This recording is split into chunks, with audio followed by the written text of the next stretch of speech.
Do you have a broken big toe? We're going to show you how to take care of this broken big toe at home through buddy taping and when to panic and see your doctor. Because it's hard to know, is it broken? Is it sprained? And we're going to focus on getting you back as absolutely fast as possible. And we're starting now.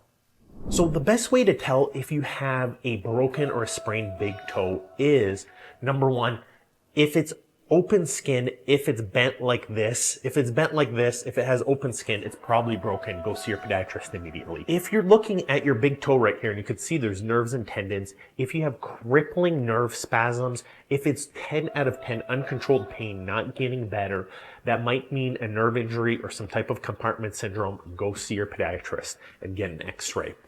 So the next thing is, if there's no real bruising, nothing purple, even though there's a disclaimer, always see your doctor, odds are it may not be broken, although nothing's 100%. So when you break a toe, you got to realize that toe is going to be purple, it's going to be black, it's going to be bruised. See these nerves right here? They're going to be radiating pain, especially at nighttime when these toes swell up and cause pain.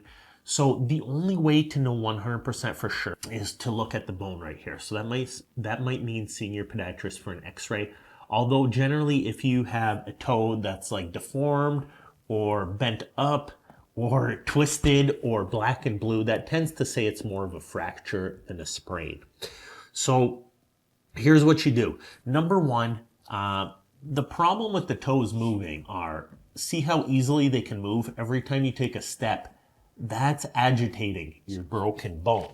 So a couple things you want to do are, number one, getting a stiff orthotic like this. You can see it supports it a little bit, not perfectly, but that insert prevents it from toggling around and swishing around. So the main thing too, especially if it's a broken fifth toe, it prevents it from jamming out to the side quite as much. So an orthotic takes a lot of pressure off the front of the foot. Number two, what you can do is, if you have a broken big toe or second toe, there are a lot of gel pads out there. So what happens is you can put on some of these gel pads right here. So you can see these can work almost as a buddy tape type. So you can see something like this. Once you put a sock on, this is going to protect your toe from rubbing, and for the most part, it keeps your toes from moving quite as much. And there's a couple other pads like this, so you could put this one on the fifth toe. There's protective ones like this, so if it's just the tip of your third toe, for example, you can put that on the tip. So there's gel pads like this, but you could see they're not going to be perfect. They help, but they're not perfect. One thing I like to do is, if you're at home, you need a Kleenex right here, and you need one piece of duct tape right here. So what I like to do is, you tear the duct tape in half right there. So you got a strip like this, so we'll just get that ready. And you look at your big toe kind of like this. You want to pad up in between. So see what I did right there? You want to get some padding in between if it's your broken big toe. And then what I do is I cover it. And then I simply come across the second toe like this. And I tape like this right here. Right there. Then I grab my other strip and you tape that like that.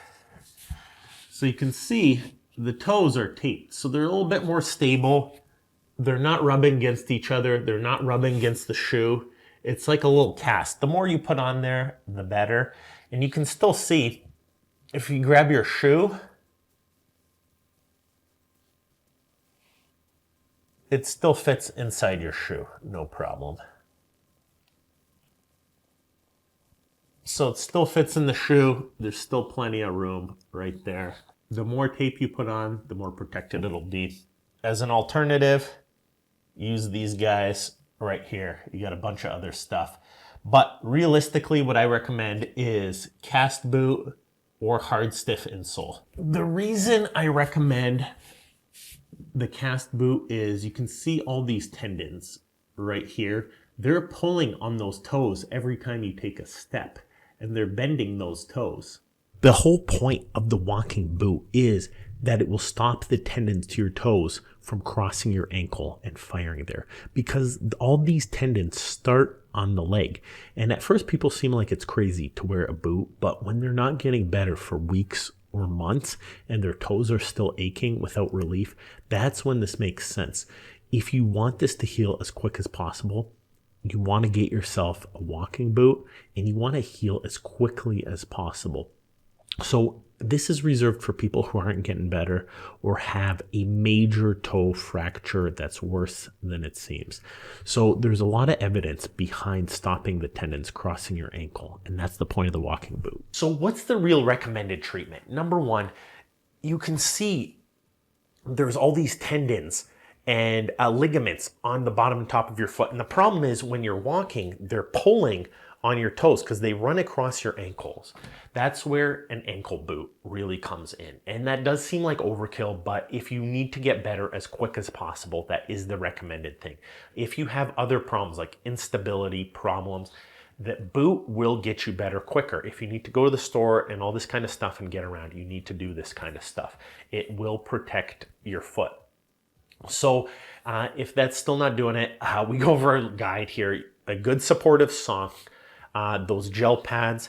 But what you want is really a shoe. So you can see with your broken big toe, you want a shoe that offers a lot of support. See how I can't bend the bottom here? Sometimes these are higher quality than a surgical shoe. So even though I linked a surgical shoe, get a good shoe instead. And what happens is you can get a $50 carbon fiber insole and see how nothing bends here. The insole's in here and it's preventing the bending. So your toe's not bending as you're walking. So it's not as good as an ankle boot, but sometimes people can't wear the ankle boot. So the next thing you want to do is if you think it's broken, go see your podiatrist, get an x-ray. Anti-inflammatories, icing, elevating, all that kind of stuff helps. But when you have a broken toe, it takes a long time to get better. And I'm telling you, it's going to take 2 weeks for just your bruising to calm down. And it's going to take 6 weeks to get 50% better, 3 months to get 70% better, and roughly 6 months to get 90 to 95% better. And at 1 year, you're not going to know you had a broken toe. That's how long it takes.